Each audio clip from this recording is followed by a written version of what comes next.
Le casting, c'est quelque chose qui est quand même très anxiogène pour un danseur, mais ça se travaille. Pourquoi est-ce qu'on stresse ? Parce qu'on sait très bien que pas tout le monde va être pris. Quand on entre dans une salle, il faut observer, devenir un espion et absorber tout ce qui nous intéresse et tout ce qui colle à ta personnalité. Et pendant des années, il y a énormément de corps qui ont été invisibles et invisibilisés. On commence à avoir des personnes qui ont des physiques très différents, côte à côte sur scène. Je trouve que ça fait du bien. J'ai envie de donner une liberté aux interprètes avec qui je travaille. J'ai envie qu'ils se sentent libres de s'exprimer comme ils le veulent. Comment donner envie aux gens de danser ? C'est une question que tu t'es déjà posée. Tout le monde a envie de danser. Ils te disent non mais moi je sais pas danser, mais ça veut pas dire qu'ils ont pas envie. Ils ont honte, ils sont pas à l'aise avec le regard des autres. Se libérer du regard des autres, franchement, c'est une quête. Mais j'ai toujours pas la recette. Et je pense que c'est quelque chose que je continuerai à travailler. J'aimerais bien l'avoir. C'est vrai ? Ouais, j'aimerais bien la voir et la remercier en fait finalement, parce que sans elle, je serais peut-être pas là, en face de toi, à parler de ma carrière et de ma vie.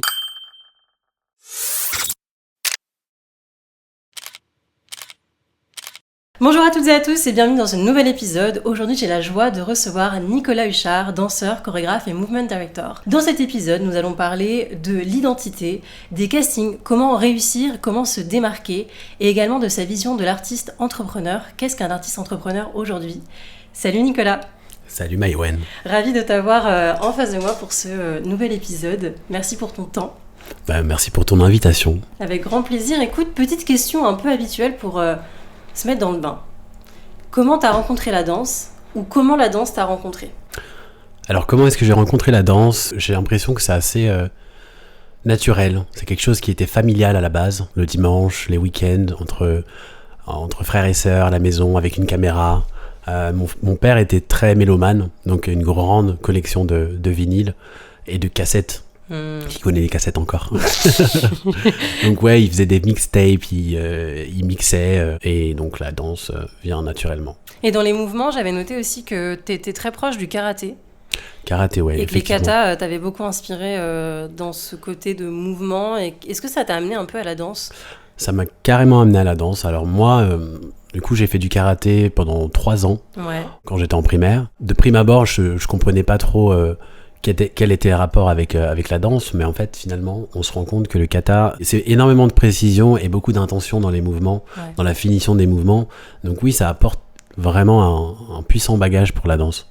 Il y a une anecdote que j'ai notée, que j'ai trouvée sur Internet, de ta maîtresse de CP, qui a vu en toi quelque chose de fort à travers le mouvement et qui, du coup, l'a dit à ta mère que tu étais douée pour le mouvement. Ouais, exactement, c'est Madame Corbin. D'ailleurs, je lui fais un petit coucou si jamais. Hello Madame Corbin, je te cherche, je vous cherche activement.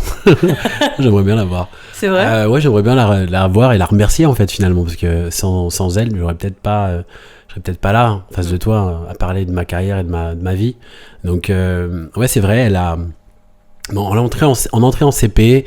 Donc voilà, on arrive à l'école, on connaît pas forcément tout le monde. Donc moi, je m'isolais beaucoup. À cet âge-là, on fait beaucoup la roue. Je faisais la roue à longueur de journée. Je faisais la roue, je dansais un petit peu. Donc elle convoque ma mère en disant que voilà, votre fils aime bouger, votre fils a besoin de bouger. Donc moi je vais vous proposer quelque chose. Il y a une école de cirque pas loin de chez moi où mon fils a été à son âge. Donc si vous voulez, je peux l'accueillir chez moi après l'école et l'y amener chaque mercredi et vendredi. Donc c'est ce que j'ai fait pendant toutes 4 années scolaires. Donc j'ai commencé par le cirque. Voilà, je dansais à la maison avec ma famille, mes frères et sœurs, et j'ai commencé par le cirque à 6 ans. Donc de 6 à 10 ans, j'ai fait du cirque. Ok. Ouais. Et amené tous les soirs par ma prof de CP, Madame Corbin, qui m'a amené au cirque. Au cirque, on faisait quoi ? Des acrobaties, des équilibres. Voilà, donc c'est mes premiers spectacles n'étaient pas des spectacles de danse, c'était des spectacles de cirque. Ouais, ça s'appelle Cadet Circus. Ok. Voilà, c'est un cirque pour enfants. Moi, j'avais pas trouvé ça, tiens, sur toi. Voilà. Une exclue. C'est une exclue, ouais, pas forcément danse, mais cirque, ouais. Et à quel moment tu t'es dit que tu voulais en faire un métier, la danse ? Est-ce que t'as conscientisé ça assez jeune au CP, que tu t'es dit attends, je découvre la danse, je vois qu'il y a un intérêt, Est-ce que je pourrais en faire un métier ? Est-ce que tu avais conscience de ça à cet âge-là ? Absolument pas. J'avais pas du tout conscience que ça pouvait être un métier. Moi, c'était quelque chose que j'aimais faire. J'avais vraiment besoin de m'exprimer comme ça. Moi, j'étais un garçon, et je suis encore un garçon très timide, même si ça se voit pas. J'étais assez introverti, et ce qui me permettait, moi, de me créer ma bulle, c'était du coup de bouger. J'avais l'impression que quand je bougeais, personne pouvait m'approcher. C'est vrai que voilà, tu t'approches un petit peu, tu te manges un petit coup. Mais voilà, c'était en quelque sorte, je créais ma petite bulle autour de ça pour m'isoler.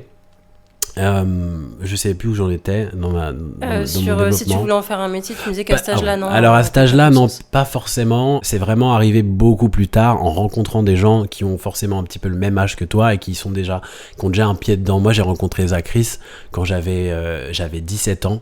Donc je l'ai rencontré, donc on a pratiquement le même âge, il a 1 an de moins que moi, et voilà, à l'époque il dansait pour Billy Crawford, et j'étais en mode, quoi ? Excuse-moi, pardon, tu vas pas à l'école ?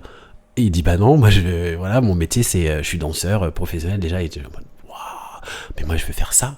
Donc à ce moment-là, je me suis dit que j'avais en tout cas envie de le faire, j'avais envie d'essayer, et je sais pas si j'allais y arriver, mais voilà, j'avais envie de tout mettre en œuvre pour y arriver. À l'époque, il y avait aussi beaucoup à la télé comment on appelle ça, les hit machines. Ah. On voyait justement, tu parles de Billy Crawford, il était très trendy, si on peut dire ça. À l'époque, c'était un peu son âge d'or. Ouais. Est-ce que les médias t'ont influencé aussi dans ta manière ensuite, plus tard, de concevoir ton identité artistique ? Les médias, je dirais oui. Plus largement, la télé, on a grandi, c'était la babysitter, la télé, c'était la nounou. La nounou, elle nous a énormément bercé, montré de choses. Finalement, on se rend compte que en regardant la télé, on essayait de se construire. Finalement, quand je vois la façon dont je me suis construit, et comment j'ai construit la personne que je suis aujourd'hui, ou en tout cas peut-être... on va dire plus vulgairement le personnage de Nicolas Huchard, voilà. J'ai dû faire un assemblage de puzzles en prenant peut-être Grace Jones avec Will Smith, et voilà, ça fait... on essaie de créer une image qui est pas forcément... parce qu'il y a aussi quelque chose dans la visibilité. C'est-à-dire que quand tu regardes la télé, à l'époque où j'ai grandi, tu regardes la télé et tu vois pas forcément de personnes qui te ressemblent. Donc tu dois faire ce travail-là, de recréer ton image, d'assembler ce puzzle pour créer une image qui finalement te ressemble et qui te pousse, qui te tire vers le haut, quoi, qui te donne l'espoir que c'est possible. Tu trouves qu'aujourd'hui il y a plus de personnes qui te représentent, je dirais, à la télé ? Ou toi t'as réussi à... Maintenant je regarde plus la télé, mais... plus le temps. Ou toi t'as l'impression d'être devenu, alors je sais pas, c'est peut-être... ça peut être prétentieux de dire ça, mais d'être devenu un modèle, peut-être, quelque part ? C'est mon but ultime. Ah, mon but ultime, c'est de devenir un modèle pour des futures générations. Ouais. J'ai beaucoup souffert de ne pas avoir de modèle, ou en tout cas de modèle, on va dire, évident, en allumant ma télé tout de suite, là, en regardant, parce que la télé, c'était vraiment ce qu'il y avait à l'époque. Il y avait des livres, il y avait des chants, il y avait la télé. Donc oui, moi, c'est mon but ultime. J'ai vraiment envie je me lève tous les matins en me disant, ok, il faut que je puisse être cette personne qui guide les générations futures. Et ça, si j'arrive à le faire, j'en tirerai une grande satisfaction, vraiment. Je pense que c'est la plus belle des fiertés, de réussir juste à aller vers ce qu'on a envie d'accomplir.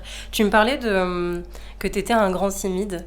Ouais. Et tu m'as parlé du personnage Nicolas Huchard. Est-ce que le fait de te créer un personnage, alors les artistes se reconnaîtront, est-ce que le fait de te créer un personnage, ça t'a permis de vaincre cette timidité en te disant, ok, Nicolas Huchard, c'est moi, je suis au milieu, mais autour de Nicolas Huchard, il y a plein de personnages, il y a le Nicolas Huchard chorégraphe, il y a Nicolas Huchard danseur, movement director, etc. Ouais.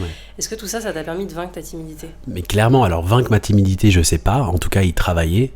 C'est vrai que c'est important, je pense que pour jouer le jeu de l'artistique, pour jouer le jeu du danseur et se démultiplier en plusieurs personnalités. Je pense que ça, c'est quelque chose qu'on doit faire un petit peu inconsciemment, sans vraiment réfléchir. Ça m'a aidé à explorer, en tout cas, la personne que je suis, explorer mon corps, explorer ma personnalité. J'ai l'impression de m'être un petit peu fragmenté en plusieurs versions de Nicolas Huchard pour enfin, à un moment, les regarder tous et dire, ok, on a fait ça, on a tous fait ça, et finalement... Voilà, qu'est-ce qu'on en fait maintenant ? Donc aujourd'hui, tu ne te définis pas en tant qu'un un personnage. Mais jamais de la vie, je ne suis pas une seule personne. Déjà, le métier fait qu'on doit se démultiplier. Le métier fait qu'on doit on doit s'adapter. Je pense qu'une grande forme d'intelligence, c'est l'adaptation. C'est quand tu arrives à t'adapter à ce qui t'entoure et que tu arrives à en tirer profit. J'en tire une grande fierté de ça.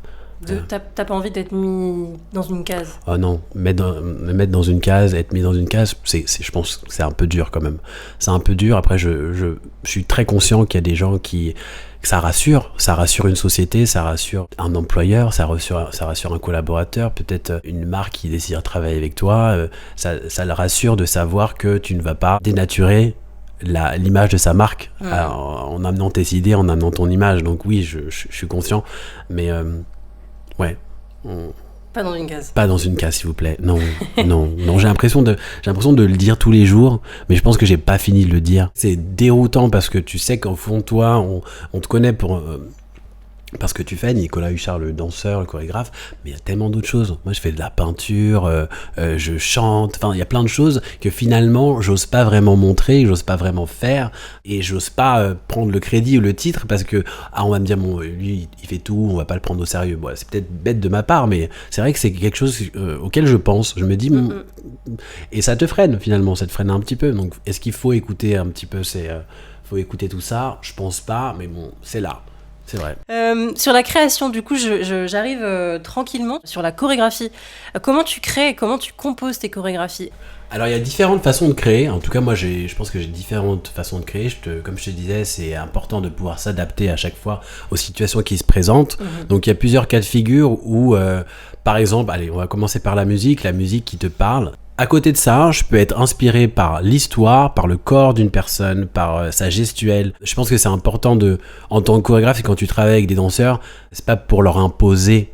Enfin, tu peux leur imposer une gestuelle, tu peux leur imposer des contes. Je pense que ça aussi, voilà, ça pose le cadre. Mais ouvrir les yeux et regarder la gestuelle et l'anatomie de la personne, son corps et même son histoire, voilà, j'essaie de m'inspirer de ça dans un premier temps. Ok. Et quand tu reçois des commandes avec des sons, par exemple, qui te plaisent un peu moins, est-ce que c'est difficile pour toi de créer? C'est un peu plus difficile, ouais, effectivement, mais il y a toujours quelque chose sur lequel se raccrocher. Quand le son est un peu moins bien, il y a peut-être les vêtements qui sont cool, donc moi j'aime bien les vêtements, donc on se raccroche à ce qui est, à ce qu'on voit. Faut toujours voir la couleur là où il y en a. Non, mais c'est donc ouais, vrai. donc quand la musique est un peu moins bien, il y a peut-être possibilité de travailler avec l'image, de travailler peut-être la réalisation et se dire oui, on peut faire des plans cool, on peut aussi travailler le stylisme d'une façon assez sympa, voilà. Non, mais sur quelque chose sur quoi ouais. rebondir, quoi. Et c'est important d'en parler parce que quand on est chorégraphe, je l'explique pour les personnes qui sont pas dans le milieu, pardon, mais tu peux être ton propre chorégraphe, choisir tes danseurs, choisir ta musique, choisir ta DA et faire ce que toi t'as envie de faire, mais tu es aussi, quand tu es chorégraphe, tu peux être aussi au service d'une demande et d'une commande. Et donc tu ne choisis pas tout ce que tu veux faire. Et ça, c'est un vrai challenge, je trouve. Et encore une fois, on en revient à ce qu'on disait, c'est l'adaptabilité. Ouais, l'adaptabilité, exactement. Un mot contre triple. Hey. Ouais, très important. Et après, comme je te disais, ou je sais pas si je te l'ai déjà dit, mais moi j'aime bien la surprise aussi, j'aime bien collaborer, j'adore collaborer. Donc quand je reçois une commande, pour moi le mot commande, ça n'existe pas trop. Normalement, c'est une possibilité de collaboration avec d'autres personnes que je ne connais pas, avec une autre vision. Donc plutôt collaboration. Je le tourne plutôt dans ce sens-là et je me dis ok, on est plusieurs cerveaux, on a plusieurs visions, donc on va vraiment écouter tout le monde et je peux apprendre aussi de cette collaboration et de cette commande. Par exemple, c'est une commande pour une marque, la marque a une ADN, donc et que si la marque fait le travail de bien m'expliquer quel est l'objectif, quelle est la cible, comment est-ce qu'on veut atteindre, comment est-ce qu'ils veulent atteindre leurs objectifs, moi, c'est un bagage, quoi. Pour moi, c'est intéressant d'apprendre ça. Donc voilà, il faut juste des fois laisser son ego de côté, ce qui peut être compliqué de temps en temps, mais se dire qu'on a toujours quelque chose à apprendre de chaque expérience, ouais. Complètement. Et tu vois, tout ce que tu dis de l'ADN d'une marque, c'est aussi clairement ce qui peut te nourrir chorégraphiquement parlant. Exactement, chorégraphiquement, même toi dans ta vision générale, tu peux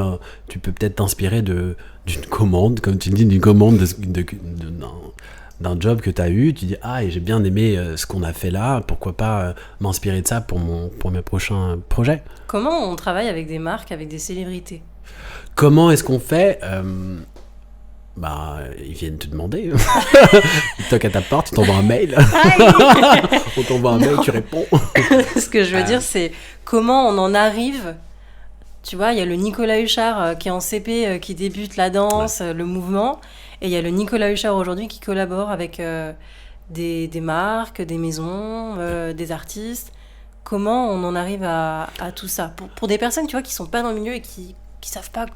Alors, pour moi, en tout cas, je parle de mon expérience. Moi, j'ai toujours été quelqu'un qui... Et quand je dis quelqu'un, je parle pas d'un chorégraphe, je parle pas d'un danseur. J'ai toujours été passionné par la mode. J'ai toujours fait attention si j'avais des projets qui étaient les miens, ou même des projets où je devais danser, de poser un œil sur la façon dont ça allait être amené par le vêtement, bien spécifique. Donc voilà, et je suis aussi passionné. Moi, je peux aller à un défilé de mode et être assis comme ça et être beaucoup plus ébahi par un défilé de mode que par une créa de danse. Ça m'est arrivé plusieurs fois de pleurer à un défilé de mode, genre vraiment, ça me touche. Il y a quelque chose là-dedans, mais je trouve que c'est un travail énorme de manufacture, de créer un univers autour du vêtement, de créer du mouvement autour du vêtement, de choisir la personne qui va le porter. Voilà, moi je suis vraiment un passionné de ça. Donc forcément, mon œil se pose vers ce que j'aime. Donc la danse et la mode. Donc j'ai l'impression que tu vas toujours vers ce que tu souhaites avoir. Donc si tu aimes deux choses, finalement tu vas réussir à avoir ces deux choses. Et comment est-ce que tu réussis à les combiner? Moi, ça s'est accéléré pendant le Covid. Okay. Ça s'est accéléré. Alors, ça s'est accéléré pendant le Covid. Non, je retourne en arrière. Mon premier job, c'était un défilé de mode. Voilà aussi. Voilà pourquoi. Et ensuite, je vais t'expliquer. Alors, j'allais en boîte. Donc, j'avais le désir d'être danseur, mais moi j'apprenais les chorés avec mon cousin à la télé, et ensuite on allait en boîte. T'avais quel âge à ce moment-là? J'avais 17 ans. C'est au moment où peut-être j'ai rencontré Zach, peut-être à ce moment-là. Et c'est même là que je l'ai rencontré. J'avais 17 ans, on allait à une soirée qui s'appelait la Street Life. C'est une soirée R&B, hip-hop, quoi. Et en fait, le truc c'est que dans cette soirée, tu voyais tout le monde qui dansait, qui connaissait les chorés des clips. C'était un truc de ouf. Donc on allait tous les mercredis à cette soirée-là. Et là, j'ai été approché par Olivier Casamayou de I Could Never Be a Dancer, qui m'a demandé si je voulais participer à un défilé de Gaspard Jokiewicz à Beaubourg. Donc, moi, je suis... ouais. Et on va être payé pour ça? Ouais, c'est un job. Ah ouais? Ok, on y va. Premier job, c'est un défilé de mode, donc un créateur qui avait vraiment le vent en poupe à ce moment-là, à Beaubourg, un combo de ouf en fait pour un premier job, c'était assez fou. Donc voilà, premier pas dans la danse, pour moi c'était aussi dans la mode. Donc finalement, pour moi ça a toujours été, ça allait de pair, et donc ça s'est accéléré, donc j'ai toujours été de près ou de loin dans la mode, avec des projets portés par des marques et de la danse. Ça s'accélère un petit peu pendant le Covid. Là, on fait un gros bond, par contre. Un gros bond. Le Covid, en fait, les marques ne peuvent plus faire de défilés de mode présentiel, donc ils décident de créer beaucoup de contenu et d'être, on ne sait pas pourquoi, accompagné d'un mouvement directeur, et le métier de mouvement directeur boom à ce moment-là. On en a de plus en plus sur les plateaux parce que les réalisateurs, les photographes ont besoin d'être épaulés par quelqu'un qui a une approche du mouvement différente de leur vision. Ça leur enlève un petit peu de travail parce qu'ils n'ont pas à cliquer, à diriger et à régler la lumière, donc ça les décharge un petit peu. Le mouvement directeur vient avec une playlist de feu qui fait danser les mannequins. Le mouvement directeur connaît la sensation, on sait ce que ça fait d'être sur un set et d'avoir 1000 personnes autour de soi. Souvent les mannequins sont très jeunes, pas forcément expérimentées, donc ont besoin d'aide, ou elles viennent d'un autre pays, elles sont un peu intimidées. Elles ont besoin d'une voix qui va vraiment les rassurer, qui sait ce que ça fait d'être sur un set avec du maquillage partout, dans des vêtements inconfortables. Donc c'est cette voix qui est réconfortante, qui est là. Je t'ai raconté là, tout ça. J'adore, parce que vraiment les gens comprennent aussi ce que c'est Game Movement Director. Oui, c'est ça. Et j'allais dire aussi, tu vois, tu me parlais des mannequins, mais il y a aussi ce côté très où quand tu défiles, t'es droite. Exactement. Donc t'es pas dans le mouvement. Donc quand t'as construit une carrière de cette manière-là, qu'on te demande de bouger dans tous les sens, tu te dis, mais attends, c'est peut-être pas naturel aussi. Ouais. C'est vrai, et en plus, quand on entend mouvement directeur, des fois, alors moi-même, on m'a appelé en tant que mouvement directeur, je suis arrivé sur le job, et ce qu'on me demande de faire, la façon dont... ce qu'on me demande de faire, c'est très minimaliste. Et je me dis, mais qu'est-ce que je fous là en fait ? Ça n'a pas besoin de moi.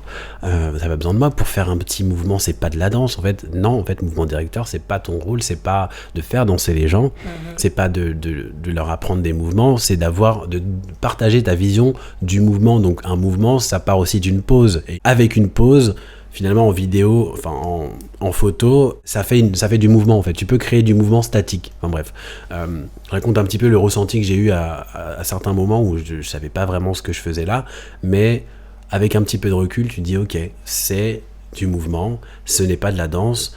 Et pour moi, c'est important aussi de dissocier, de ne pas dissocier la danse et le mouvement, parce que de temps en temps, des mouvements basiques qui n'ont pas l'air danser comme des steps, c'est de la danse aussi. Enfin, pour moi, voilà. Je m'en mêle un petit peu les pinceaux, mais je pense que tu vois ce que je veux dire. Ce que tu veux dire, une marche, c'est de la danse. On danse tout le temps, en fait. Ouais. On danse tout le temps. Regarde là, je vais prendre mon verre. Je sais pas. Bah ouais, tu fais une choré là-dessus. Il n'y a plus d'eau. Attends. Je vais te remettre de l'eau. Je fais une pause. Mais ouais, non, c'est de la danse un petit peu. Bon, je me suis un petit peu emmêlé, mais you know what I mean. Merci. Et je reviens et il y a de l'eau. Il y a de l'eau. Merci beaucoup. C'est gentil. Avec plaisir. Merci. Donc c'est tout ça, c'est cette rencontre en boîte de nuit qui t'a permis de rencontrer la bonne personne qui t'a amené sur un job. Exactement. Et ça a été domino, et aujourd'hui... Exactement. Comme tu disais, quand tu vas aller quelque part, tu crées aussi en fonction de là où tu vas aller. Donc j'imagine que tu as basé tes créations chorégraphiques personnelles en fonction de là où tu voulais aller, donc avec peut-être des tenues qui se rapprochent d'un côté mode, par exemple, dans des créas, pour ensuite pouvoir les vendre à certaines marques et te promouvoir aussi de cette manière-là. Oui. Après, moi, j'ai pas fait énormément de créas. J'en ai fait une. Je travaille sur la deuxième maintenant, mais j'ai pas mal de projets vidéo personnels. Oui, c'est ça que j'entends par créa. Ou aussi, la créa rangée, ouais. Bref, ouais. Donc oui, t'as raison. Et pour moi, ouais, le vêtement est assez important. Enfin, voilà, c'est évident. Et c'est mon identité. Ça fait partie de la façon dont je vois la danse, je vois le mouvement. Donc il est accompagné d'un certain vêtement et ça reste un élément important pour moi.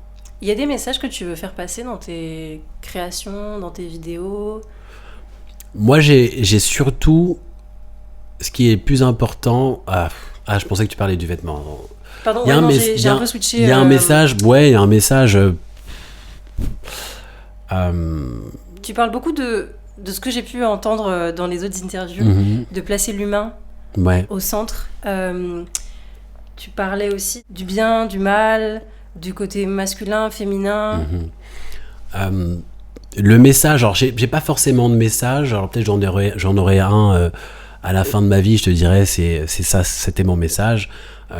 J'ai envie, en tout cas, de donner une liberté aux interprètes avec qui je travaille.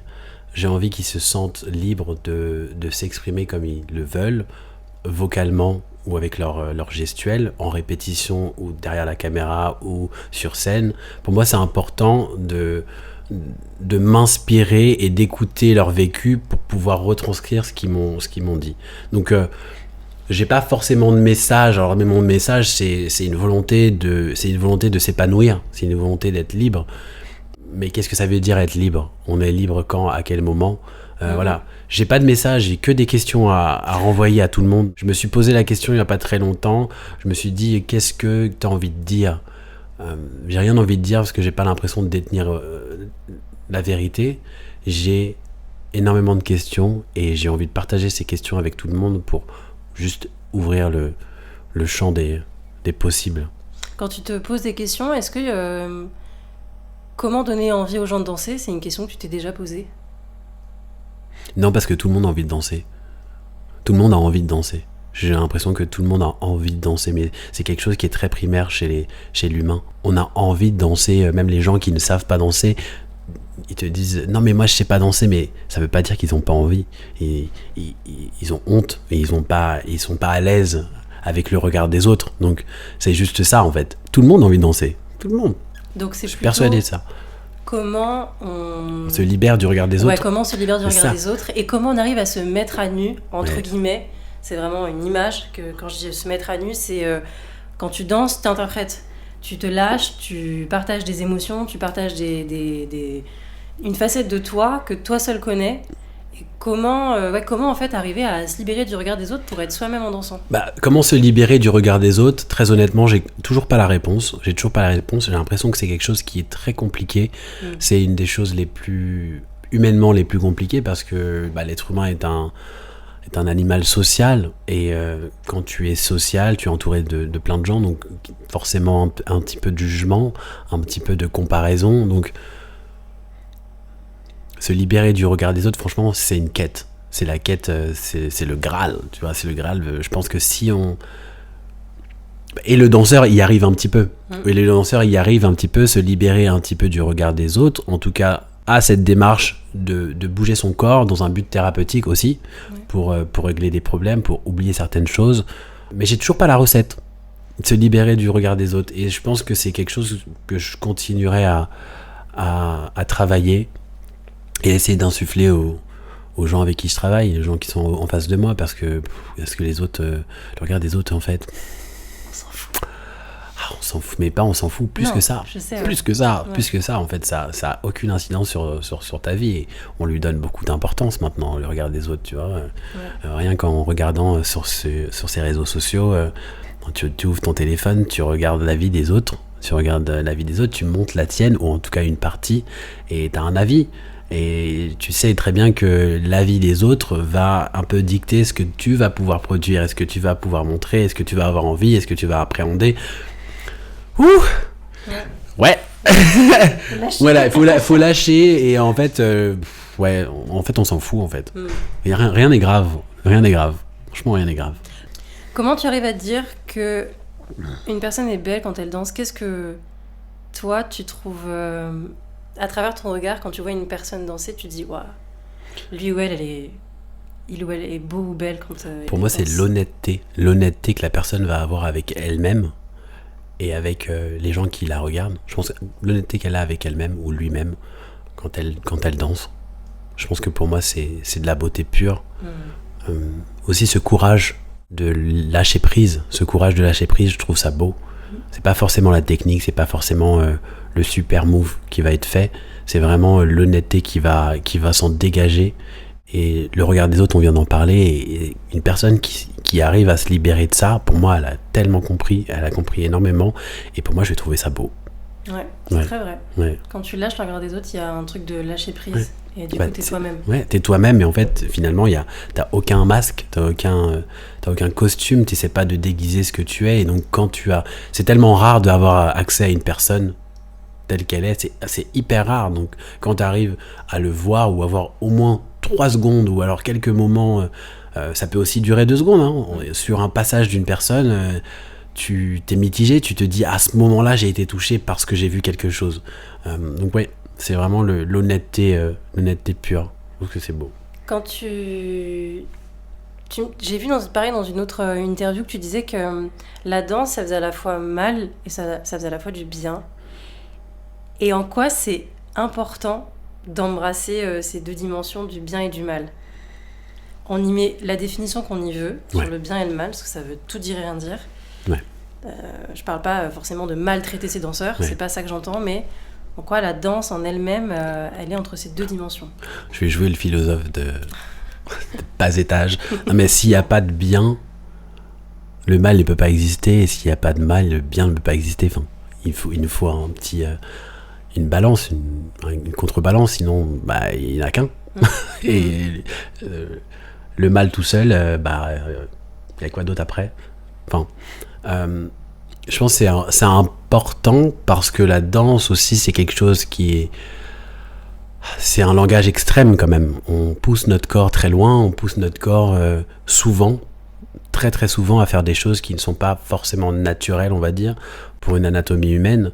Donc ça, c'est le côté qui fait mal. Donc c'est le côté qui fait mal. Et après, pour moi, il y a la dimension aussi spirituelle et thérapeutique. Ça, c'est le côté c'est la chose qui fait du bien. Le fait de pouvoir communiquer avec une autre personne qui, par exemple, ne parle pas la même langue que toi, ou alors de pouvoir sortir des émotions à une personne qui va te regarder, qui va se mettre à pleurer, qui va se lever de sa chaise parce que tu as fait un mouvement qui la touche et qui trouve ça génial. Donc voilà, pour moi, si je dois décrire le bien et le mal autour de la danse, c'est ça. Après, en même temps, de pousser son corps un petit peu au-delà des limites, c'est pas forcément mal non plus, ça fait du bien, ça te permet de libérer certaines hormones. Donc voilà, le mal, c'est purement physique parce que ton anatomie est poussée à l'extrême, et le bien, c'est relié à l'esprit et au partage, quoi. Exactement, c'est ce que je disais tout à l'heure, c'est que le mal, la définition est personnelle. Ouais. C'est selon les capacités physiques de chacun et chacune. Après, effectivement, le but n'est pas...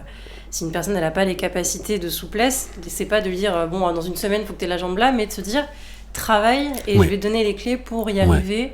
Et c'est en ça où, oui, ça fait mal, puisque tu sors de tes limites, et donc tu viens te challenger. Exactement, c'est ça. Je viens un peu sur la partie casting. Castinge.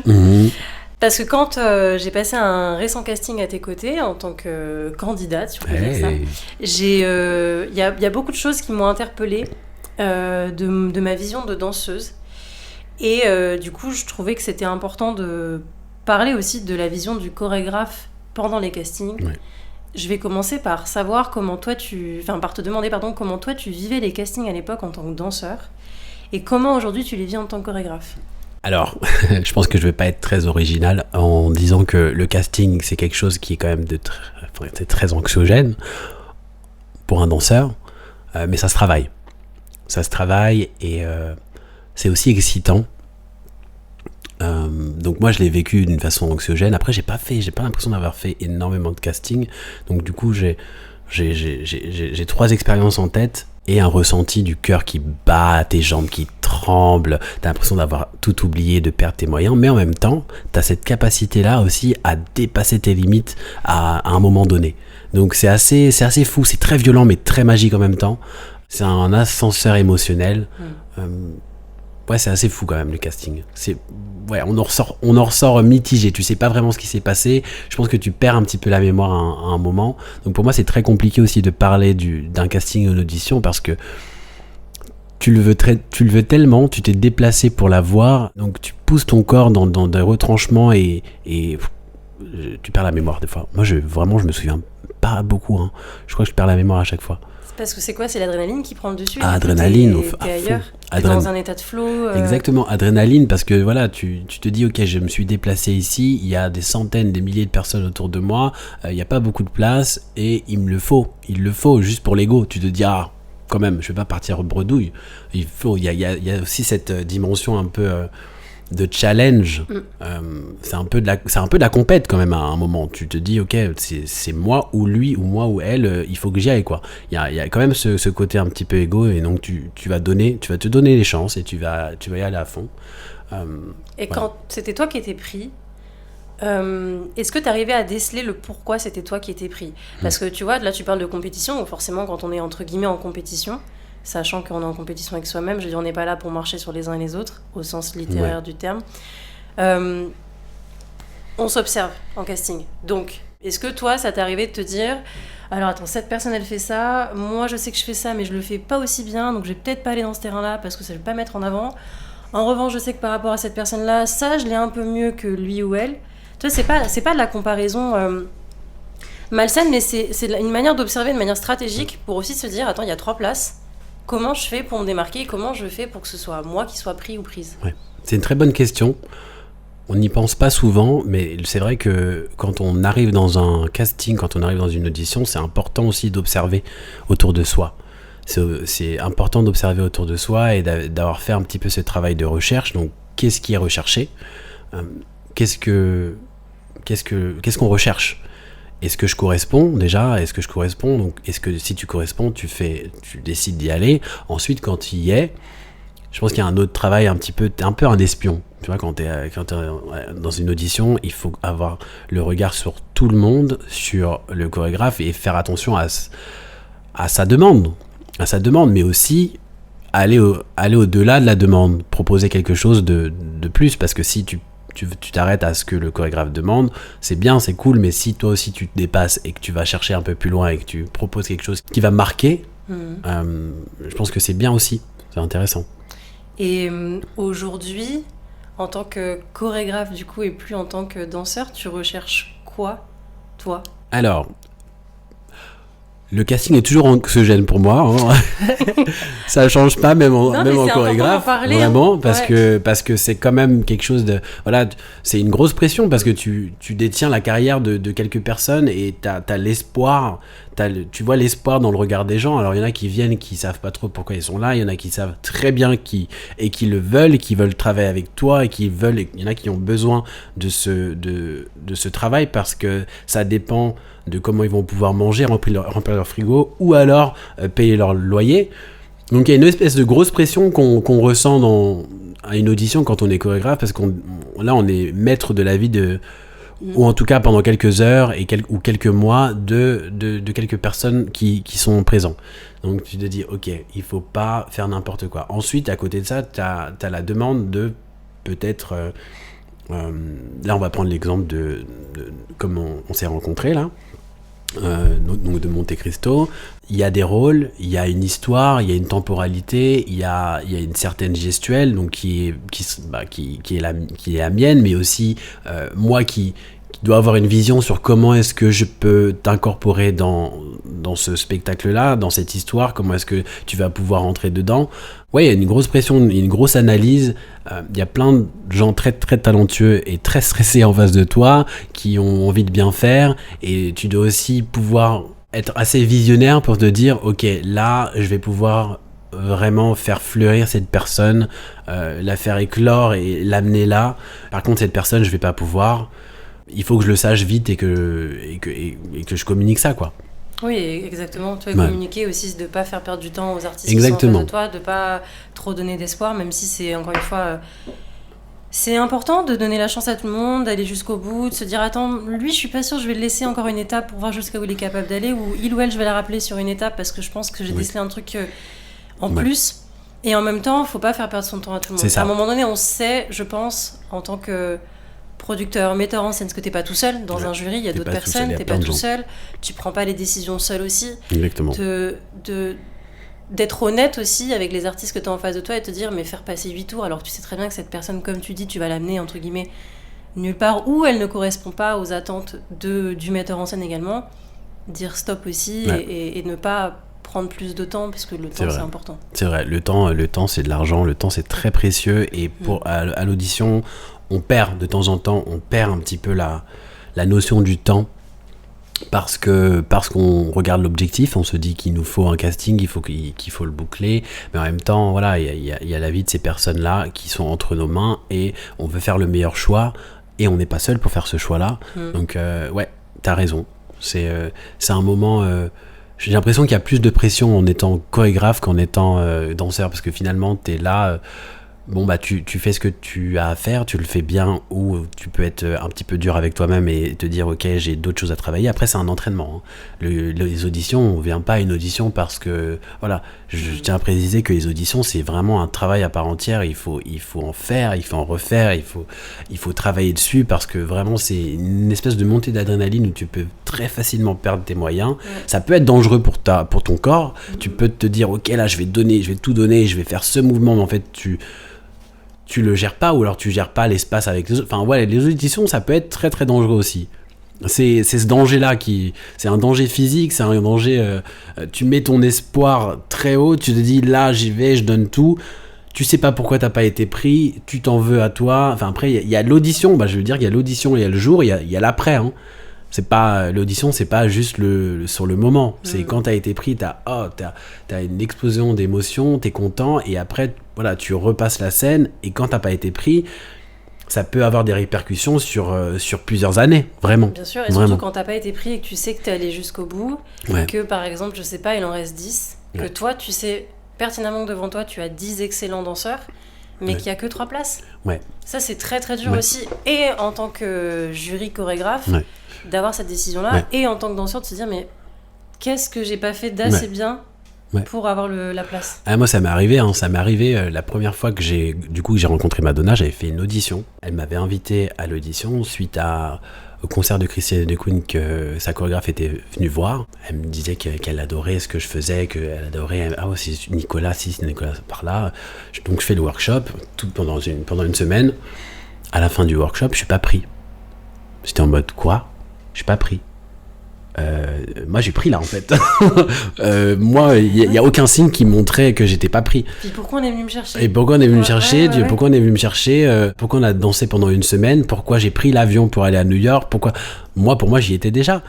Et en fait non. Et ça m'a affecté énormément en fait pendant peut-être 1 an. J'avais cette boule de tristesse dans mon cœur qui disait mais je me projetais déjà dedans. En fait, j'ai tout donné, j'ai donné tout ce qu'il y avait. Pourquoi ça n'a pas fonctionné ?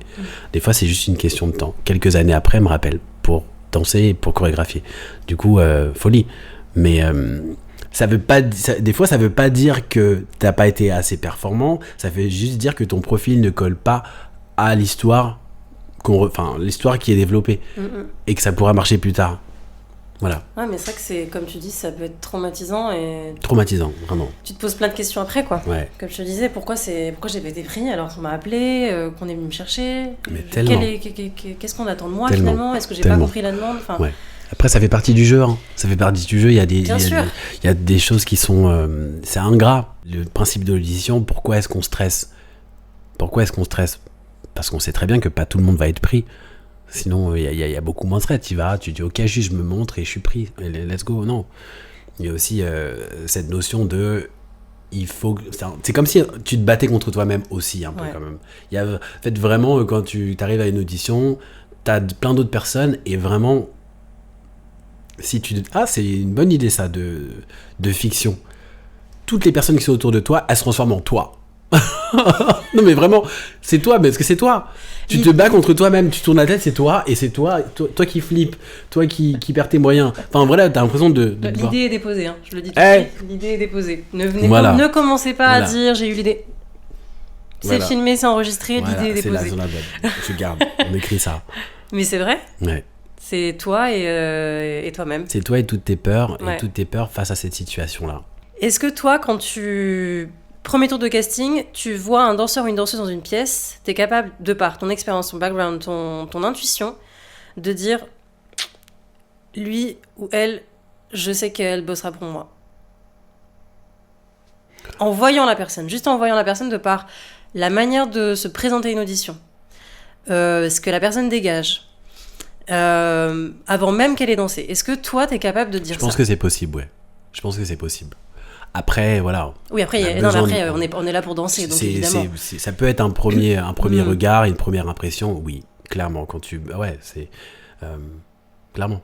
Oui, il y a des personnes qui te tapent à l'œil et tu te dis... Il y a des personnes qui tapent à l'œil, tu te dis, ok, la personne a compris comment est-ce qu'il fallait peut-être se mettre en valeur pour une audition, de façon naturelle, parce qu'il faut que ça reste... Même si ça ne l'est pas, que ça paraisse naturel, voilà... Oui, c'est clairement possible. Je peux poser le regard sur une personne et me dire « Ah, ok, j'aimerais bien travailler avec cette personne-là. » Et en même temps, avoir des bonnes surprises aussi. Et s'il vous plaît, avoir une bonne surprise après quand elle se met à danser. Oui, ça va, oui. Ouais. Après, je te dis oui, mais c'est pas... Non, c'est pas dissociable non plus. Hein. Tu te dis, si la personne, elle présente bien et qu'elle danse manière, bien sûr. Mais et à la fois, ce que je veux dire à l'envers, c'est que tu peux avoir une personne qui n'a pas tous les codes. C'est peut-être son premier casting, qui n'a pas tous les codes de comment bien se vendre en casting, et où tu poses pas forcément le regard sur cette personne parce qu'elle est peut-être intimidée d'être là, peut-être stressée, etc.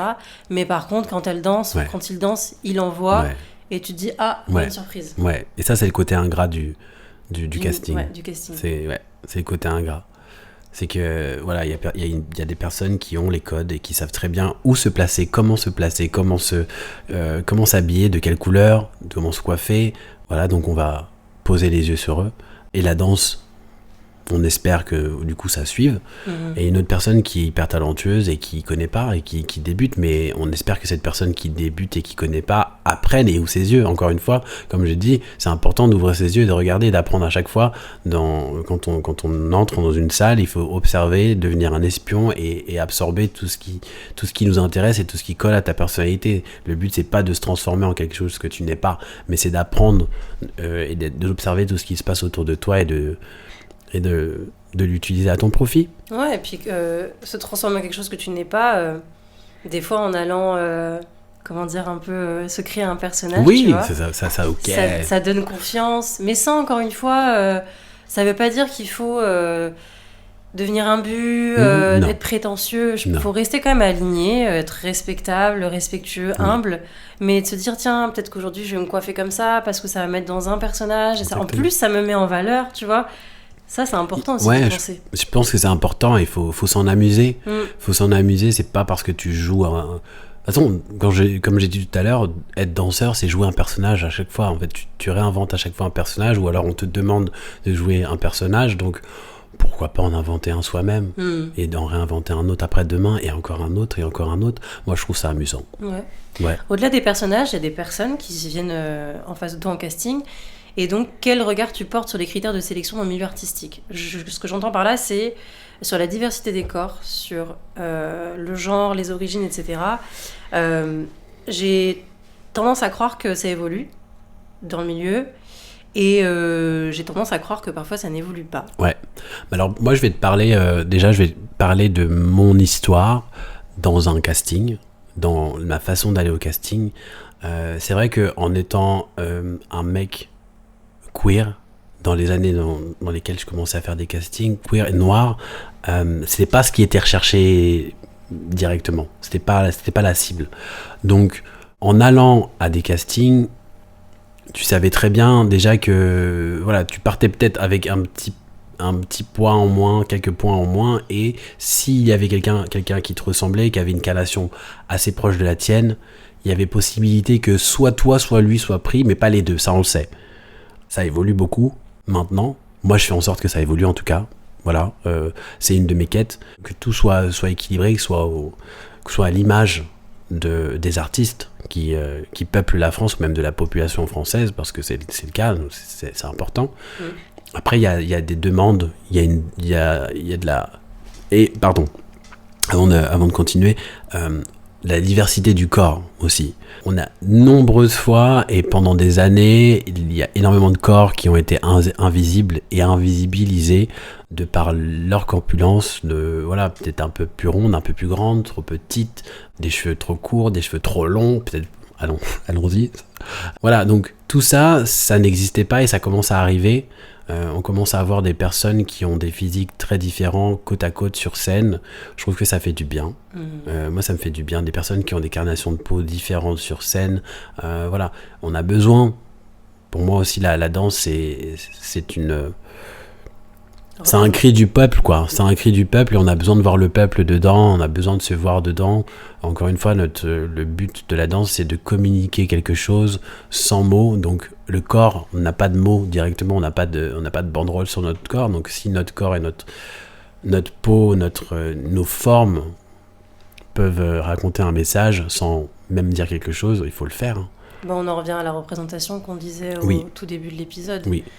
Je pense que les danseurs d'aujourd'hui font les danseurs de demain. Ouais. Dans le sens où, selon la représentation, les personnes qu'il y aura sur scène, un enfant aujourd'hui, s'il te voit sur scène, il se dit « Ah, mais en fait, je peux y aller. Je peux y aller aussi. » Clairement. Et c'est très, très, très important. Oui. Et qu'est-ce que tu dirais justement à une personne qui a peur d'être différente ? Qu'est-ce que je dirais à une personne qui a la peur d'être différente ? Je dirais qu'on est tous différents, en fait. Je dirais qu'on est tous différents, donc nos stress...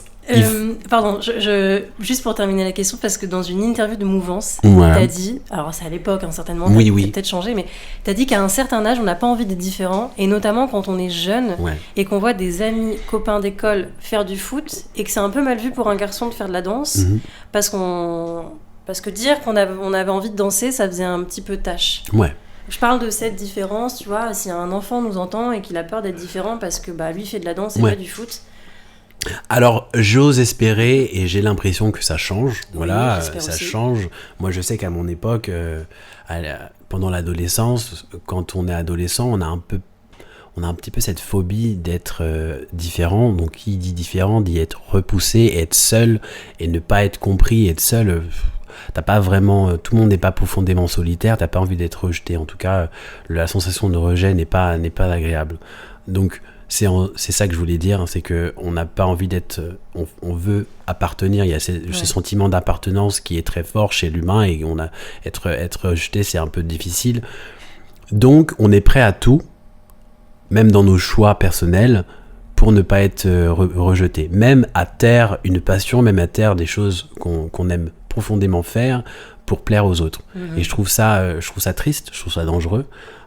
J'ai l'impression que ça change et j'espère que ça changera encore plus et de plus en plus fort, et en tout cas que les parents ont un espèce un dialogue ouvert avec leurs enfants et transmettent une intelligence là-dessus, parce que c'est important. Je pense que ça peut rendre rendre très triste certains adolescents d'être rejetés. La peur d'être rejeté peut nous pousser à faire des choses folles. Et quel conseil tu donnerais justement pour rester soi-même dans une ère, un milieu qui tend parfois à s'uniformiser? Tu vois, ce qu'on disait, c'est que de vouloir faire la même chose pour être dans les bons rails. Cette question, elle est liée aux réseaux sociaux, aux trucs un peu trendy. Quel conseil tu donnerais pour rester soi-même? Pour rester soi-même, ne pas regarder les réseaux sociaux trop souvent. Franchement, voilà, c'est le seul conseil que j'ai en tête et qui, moi, est fait partie de mon quotidien. Je pense que c'est important parce que voilà, les réseaux sociaux, c'est une chose formidable parce que ça nous permet de partager, de communiquer à travers le monde de façon très rapide, mais aussi de perdre énormément de temps en étant dessus, en regardant des choses dont on n'a pas forcément besoin.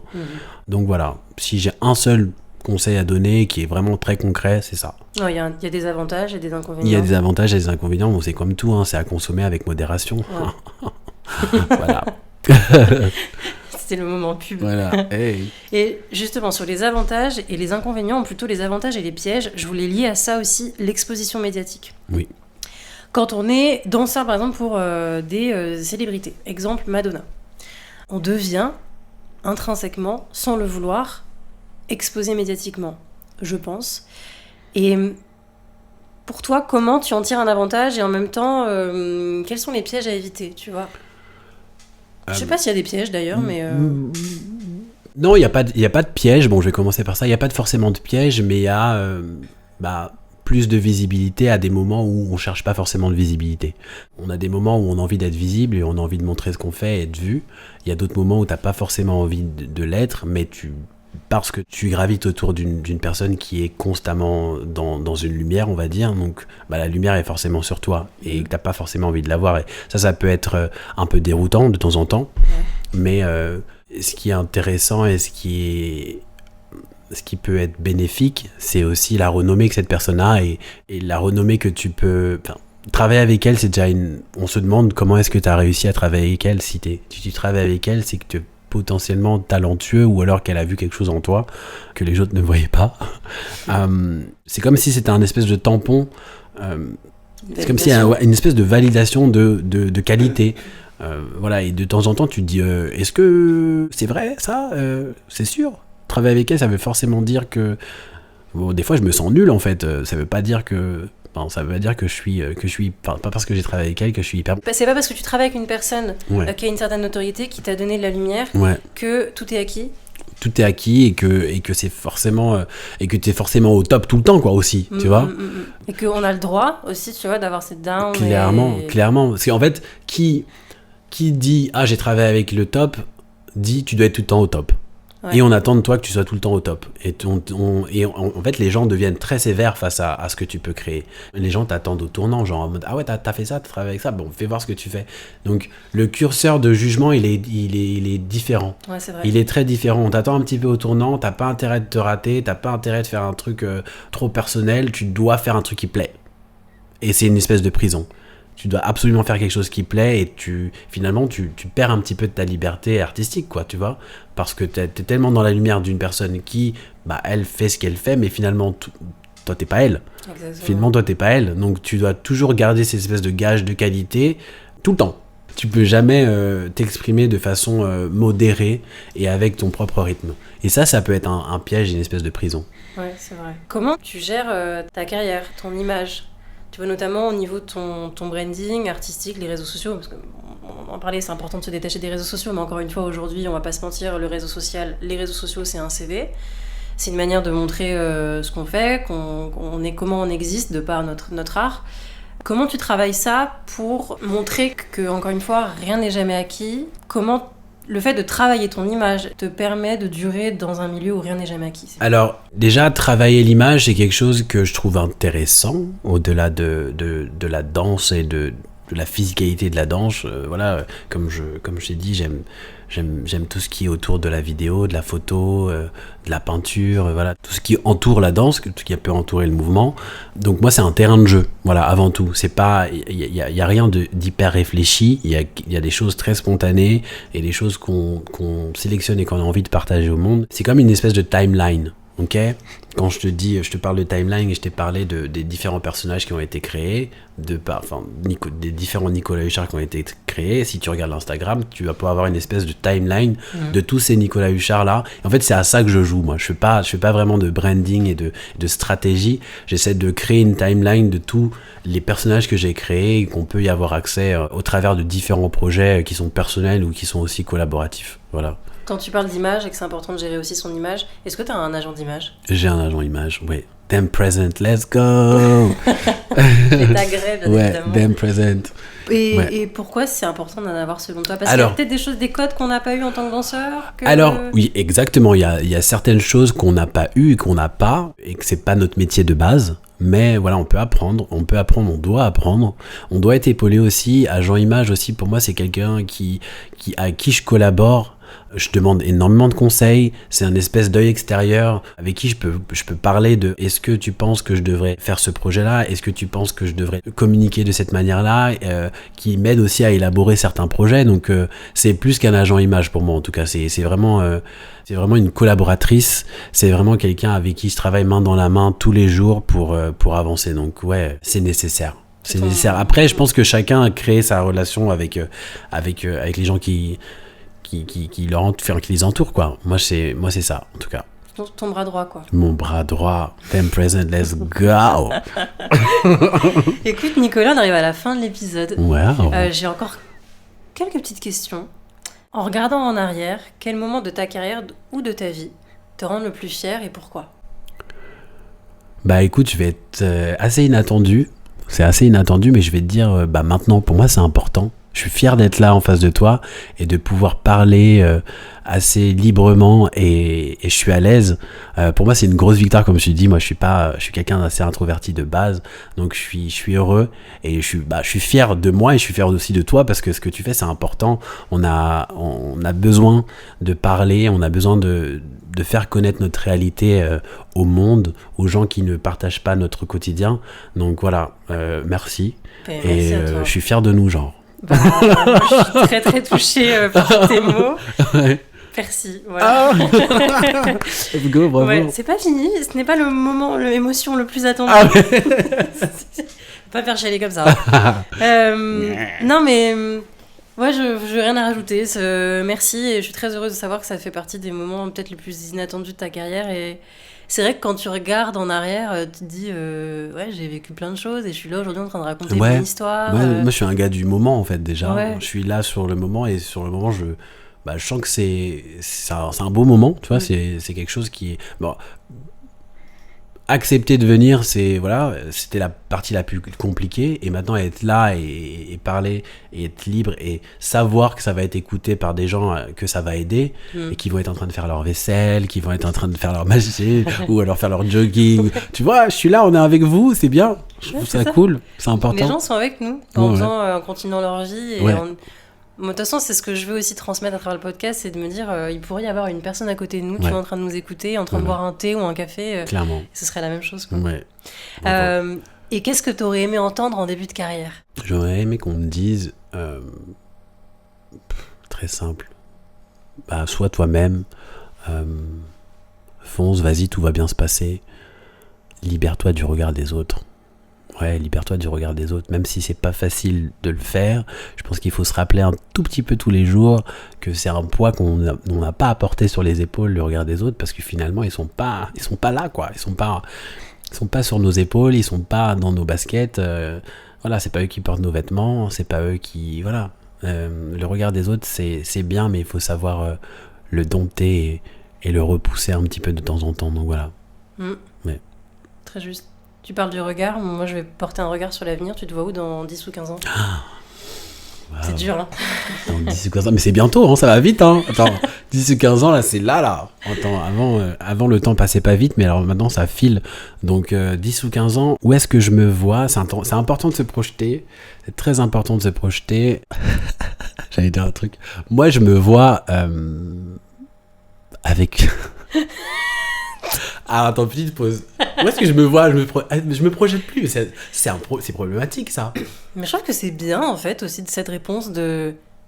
Je sais pas où je me vois dans 10 ou 15 ans. Je sais pas. En fait, franchement, je sais pas. Je sais pas. J'ai des périodes où je me projette énormément et là, j'ai pas forcément envie de me projeter. Ou alors, si je te dis où est-ce que je me projette en balade dans la forêt avec mon chien. Ouais, c'est trop bien. Voilà, c'est un truc qui me fait du bien, ça me fait énormément de bien, donc voilà, je me projette dans un moment de ma vie qui est très agréable, donc balade en forêt, dans la nature avec mon chien, voilà. J'aime trop cette réponse. Qui dans 15 ans sera vieux.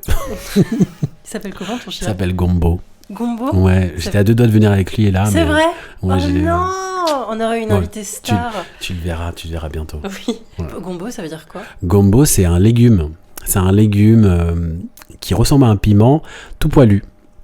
Donc on fait des sauces avec, c'est un légume qui est beaucoup utilisé dans la gastronomie asiatique et africaine. Donc voilà, c'est un légume qui n'a pas beaucoup de goût, mais quand il est bien cuisiné, il est très bon. Pourquoi j'ai choisi d'appeler mon chien Gombo? Ça sonne bien, c'est 2 syllabes, pour un chien c'est top. Et voilà. J'aime bien cette histoire, j'aime bien cette anecdote. Dans 10-15 ans, tu te vois avec ton chien en balade en forêt, mais dans un futur plutôt proche, je pense que tu sais où tu te vois. C'est quoi tes projets futurs? Tu m'as parlé de ta création en ce moment. Je suis en train d'écrire une nouvelle création qui s'appelle... Je donne pas le nom. On garde... J'aime bien cette création. Je donne pas le nom. Je donne pas le nom. Tu vois, pareil, déposer. Ma créa s'appelle Je donne pas le nom. Donc ouais, je suis en train d'écrire une créa qui parle justement de ces questionnements et de ces questions, surtout autour de mon vécu, donc par rapport à ce que j'ai pu vivre en tant qu'homme et le fait de se sentir à côté de ce qu'on définissait la masculinité. Donc c'est un grand questionnement que j'ai envie de partager avec des interprètes, partager avec le public. Donc je travaille là-dessus. Il y a forcément un projet sur lequel tu es aussi concerné, qui s'appelle La légende de Monte Cristo. La première fin janvier 2026. Très excité aussi parce que c'est ma première participation à une comédie musicale. Ouais. Je m'étais toujours juré de ne pas du tout travailler sur les comédies musicales parce qu'à la base c'est pas trop mon truc. Donc je suis curieux, très excité et vraiment tout frais de cette expérience. Je vais énormément apprendre. J'aime bien ça, de dire quand on a acquis et quand on a une bonne expérience en tant que chorégraphe danseur, on apprend toujours. Oui. C'est le mindset. Si tu te dis que j'y vais et je vais faire la même chose, les mêmes choses que j'ai fait de toute ma carrière, non, il n'y a pas trop d'intérêt. Mais se dire qu'on va évoluer, avancer et apprendre de nouvelles choses, mais même rencontrer de nouvelles personnes. Donc à partir du moment où je rencontre de nouvelles personnes, forcément il y a de la connaissance qui vient avec. Yes. Un dernier message pour clôturer cet épisode. Un truc qui a peut-être rien à voir avec l'épisode. Un mot. Ah, un mot. Je sais pas. Un mot. T'as une citation, j'en sais rien, quelque chose qui... Alors non, j'ai pas de citation que j'ai envie de partager, mais j'ai envie de partager un sentiment et une réalité. L'été va me manquer. L'été va me manquer. Voilà, on arrive à la fin de l'été et j'adore cette saison. Ça me fait énormément de bien parce que j'adore le soleil et j'adore la nature. Et là, on arrive à autre chose. Voilà, moins ensoleillé, donc l'été va me manquer.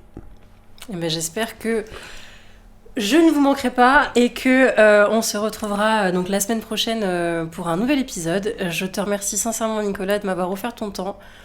Je me répète, j'ai l'impression de radoter à la fin de chaque épisode, mais vraiment le temps pour moi c'est une ressource qui est essentielle. C'est quelque chose qu'on ne récupère pas et qu'on m'offre de son temps. Ça me touche énormément, donc merci pour ça. Merci à toi de nous offrir ton temps et surtout d'offrir ton temps aux personnes qui vont nous écouter et nous regarder, parce que finalement c'est ça. Et donc t'offres ton temps à une cause qui est noble, c'est parler et communiquer. On a besoin de communiquer et s'il vous plaît, continuons à communiquer un max parce que ça nous sauvera. Ha! Si cet épisode vous a plu en parlant de communication, n'hésitez pas à le partager autour de vous.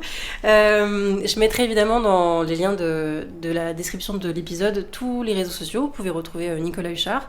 Pour les personnes qui ne le connaissent pas et qui souhaiteraient le découvrir un peu plus de par les réseaux sociaux, on peut voir tout son travail. Et sinon... Ben voilà, pour ceux qui n'ont pas la vidéo et qui n'auront que l'audio, il est en train de faire des pauses. Il est en movement director. Je suis en movement direction de myself. Merci à toutes et à tous d'être restés avec nous jusqu'à la fin de cet épisode et je vous dis à bientôt. Ciao, ciao. Ciao, ciao. Et en fait, je pense que j'ai oublié ce que je voulais dire. C'était tellement bien. Attends, J'adore, je te rassure, t'es pas le premier. Attends, c'était trop bien ce que j'allais dire. C'est pas plus malin, ça fait une petite pause. Je pourrais mettre un sponsor à ce moment-là. Grave, c'était peut-être peu. Je vais faire une petite choré. Ah, il y a un concept. Je pense qu'il y a des personnes qui sont... Qu'est-ce que je raconte? J'ai oublié. Non, c'était pas ça à la base. Je suis désolé, c'est pas ça. C'est pas ça. Tes intuitions peut-être de te dire... Pardon. On s'est sorti toute seule. Tu peux le mettre dans le bêtisier. T'as entendu dans le micro?